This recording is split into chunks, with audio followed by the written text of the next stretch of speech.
আমাদেরকে নেয়ামত দেয় কে? নাকি রাম, কৃষ্ণ, দুর্গা, সরস্বতী? কে দেয়?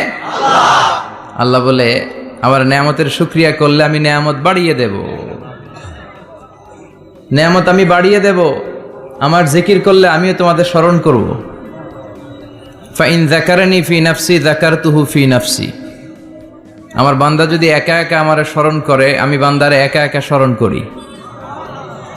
সুবহানাল্লাহ পড়েন।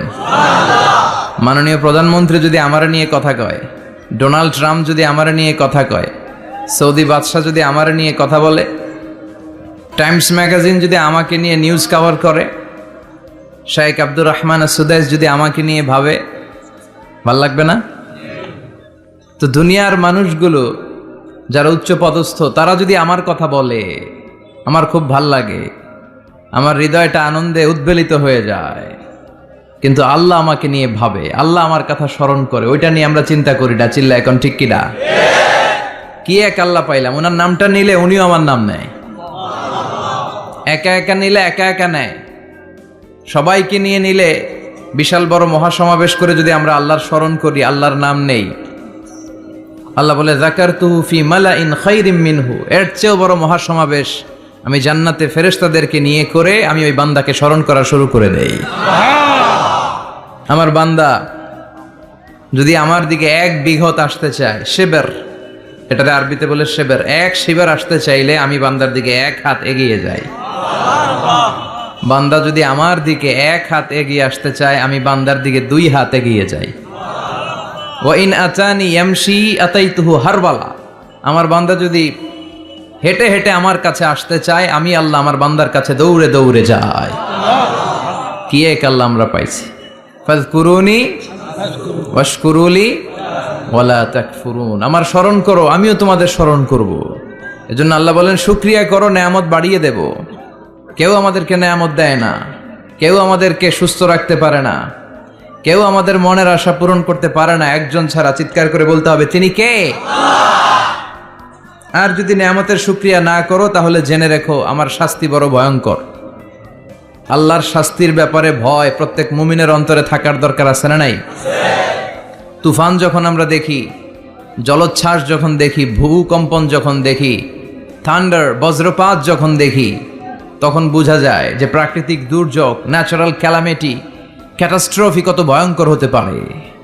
এজন্য আল্লাহর শাস্তি, আল্লাহর আযাব আর গজব সহ্য করার মতো ক্ষমতা পৃথিবীর কারো নাই। চিল্লায় বলেন ঠিক কিনা?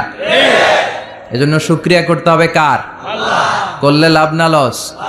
আর করব কম কম না বেশি বেশি? আমরা শুকরিয়া করতে চাই না, আমরা অভিযোগ করতে চাই। কি করি? অভিযোগ, কমপ্লেইন। আমার এটা নাই, ওইটা নাই, এই পাইলাম না, সেই পাইলাম না, এরকম আছে না নাই? আল্লাহর বিরুদ্ধে অভিযোগ। বিশ্বনবী বলেন, তোমার চেয়ে যে খারাপ অবস্থানে আছে তার দিকে তাকাও, অভিযোগ কমে যাবে। উনজুরু ইলা মান হুয়া আসফালা মিনকা, তোমার চেয়ে যে খারাপ অবস্থায় আছে একটু তাকাও না, একটু তাকাও, তোমার চারিপাশেই আছে। যে মুহূর্তে আমরা কথা শুনছি, এই মুহূর্তে অনেকে হাসপাতালের বেডে শুয়ে শুয়ে চিৎকার করছে, মৃত্যুর প্রহর গুনছে। ক্যান্সার, দুরারোগ্য ব্যাধি, যার নাই কোনো অ্যান্সার। আমার বাড়ি নাই, আমি বাড়ি চাই, গাড়ি চাই, আরো টাকা চাই, আরো পয়সা চাই, আরো খ্যাতি চাই, আরো অনেক কিছু চাই। ক্যান্সারে আক্রান্ত রোগীটা কিচ্ছু চায় না, খালি বাঁচতে চায়। ওর বাঁচার বড় শখ, এই সুন্দর মায়ার পৃথিবী ছেড়ে ওর চলে যেতে মনে চায় না, ও শুধু বাঁচতে চায়। কিন্তু আমাদের এটা লাগবে, ওইটা লাগবে, ওইটা লাগবে। এজন্য ক্যান্সারে যারা আক্রান্ত, একটু তাকান না, হাত নাই পা নাই, একটু তাকান কিভাবে তারা লাইফ লিড করে। শেখ সাদি বালাগাল উলা বিকামালিহি একটা কবিতা লিখে বিখ্যাত হয়েছেন। পার্সিয়ান পয়েট, ইরানি কবি। ওনার আর্থিক দৈন্যতা যাচ্ছিল, কিছুদিন ধরে ওনার আর্থিক কিছু সমস্যা, টাকা পয়সা নাই, ফলে ওনার জুতা ছিঁড়ে গিয়েছে, পায়ে জুতা নাই, খালি পায়ে হাঁটে। আর মনে বড় আফসোস, মনে বড় দুঃখ, আমি এত বড় কবি, আমার পায়ে জুতা নাই। আমার পায়ে কি নাই? জুতা নাই। তো একবার ঘর থেকে বের হয়ে দেখে একটা লোক ভিক্ষা করে খাচ্ছে, ওর দুইটা পাই নাই। শেখ সাদির কি নাই? জুতা নাই। ভিক্ষুকের কি নাই? পা নাই। ভিক্ষুকের দশা দেখে সেজদায় পড়ে গিয়েছে, সেজদায় লুটিয়ে পড়ে আল্লাহরে বলে, আল্লাহ শুকুর, আলহামদুলিল্লাহ, বেশ ভালো আছি। এজন্য উনজুর ইলা মান হুয়া আসফালা মিনকা, তোমার চেয়ে যে খারাপ অবস্থানে আছে তার দিকে তাকাও।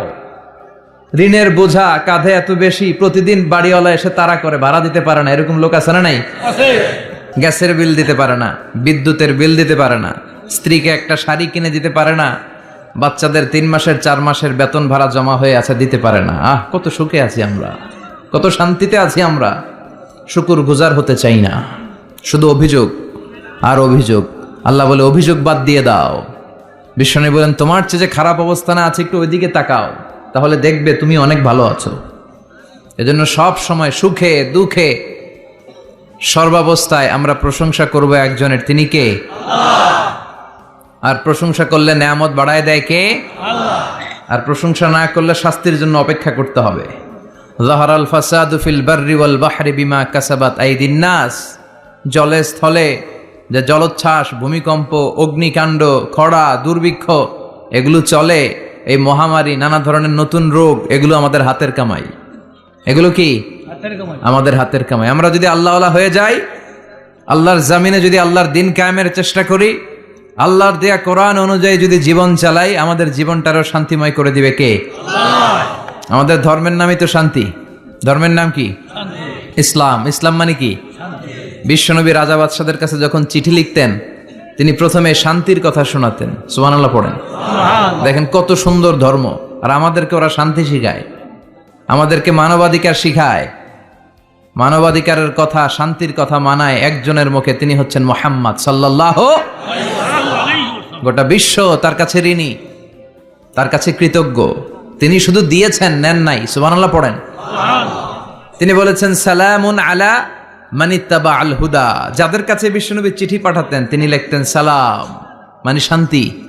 আমি আপনাদের খেদমতে সূরাতু আদ-দুহা তেলাওয়াত করেছি।